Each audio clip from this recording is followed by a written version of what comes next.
बिस्मिल्लाहिर्रहमानिर्रहीम। काश्तकार भाइयों, हमारे चैनल को लाइक, सब्सक्राइब और शेयर करते रहें ताकि मालूमाती वीडियोज़ आपको मिलती रहें। काश्तकार भाइयों, आज हम बात करेंगे डीएपी और यूरिया और एसओपी वगैरह खादों के ऊपर। आलू और गंदम की काश्त के वक्त जो है डीएपी का जो रेट है वो 2 गुना करके फ़रोख्त की गई है। आलमी मंडी में डीएपी की कीमत जो थी वो उसमें ज़रूर इजाफा हुआ है, मगर हमारे मुल्क में जो असल ज़िम्मेदार लोग हैं वो ज़ख़ीरा अंदोज़ हैं। उन्होंने डीएपी की ज़ख़ीरा अंदोज़ी करके उसकी कीमत में इजाफा करने में कोई कसर नहीं छोड़ी और अब उनकी नज़र जो है वो यूरिया खाद के ऊपर है, क्योंकि अभी कोई 2 माह जो है वो डीएपी खाद की ज़रूरत नहीं पड़ेगी।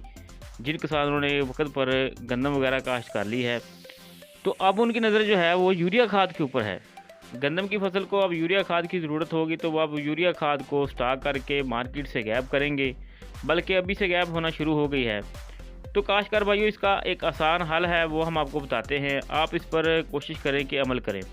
पहले तो ये है, याद रखें, गंदम से अगर आप यूरिया खाद कम डालेंगे तो तूड़ी कम हो जाएगी, मगर गंदम की मकदार उतनी ही रहेगी और फसल भी गिरने से महफूज रहेगी। दूसरी बात यह है कि आप किसी अच्छी कंपनी का एनपीके लेकर 2 से 3 दफ़ा स्प्रे करें ताकि नाइट्रोजन की मकदार पूरी हो जाए।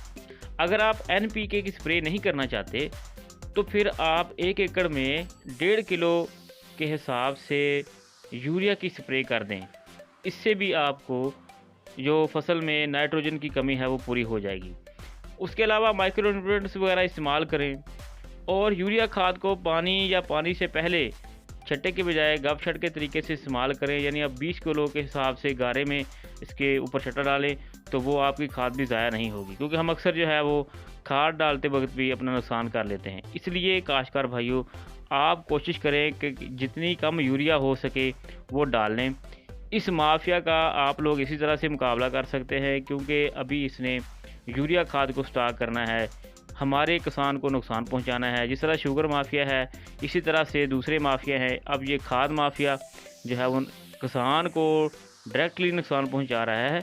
इसलिए आप लोग अपनी उसी हिसाब से जो है अपनी हिकमत अमली बनाएं और यूरिया खाद है जो है उसके लिए आप अभी से कमर कस लें, क्योंकि यूरिया खाद जो है वो अभी से मिलना बंद हो चुकी है।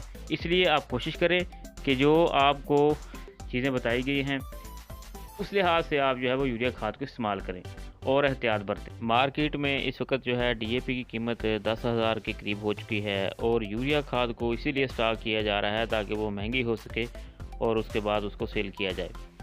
इसी तरह दूसरी खादों की कीमतें भी आपको पता है कि बहुत ज़्यादा हो चुकी हैं। इसलिए काश्तकार भाइयों, आप यूरिया के मतलब जो है वो होशियार हो जाएं और उसे एहतियात से इस्तेमाल करें ताकि आपको माली नुकसान के साथ साथ पैदावार का भी नुकसान ना हो सके। शुक्रिया।